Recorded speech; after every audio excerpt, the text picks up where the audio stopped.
पण तू शेवटी जोपर्यंत माझ्यामधला मी जिवंत आहे Correct, तोपर्यंत correct. एआय आलं काय Correct. आणि गेलं काय असं प्रत्येक माणसामध्ये.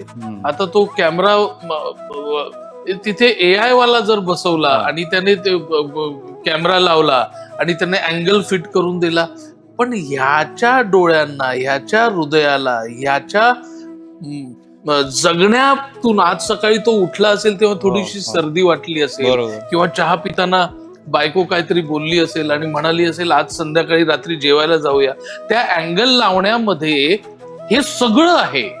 आत्ताच्या अँगल लावण्यामध्ये बरोबर बरोबर. हे जोपर्यंत जिवंत आहे तोपर्यंत एआय जगामध्ये आलं काय आणि कितीही पुढे गेलं काय, माणसामधलं हृदय जोपर्यंत धडधडत आहे ना तोपर्यंत एआय काय नाही.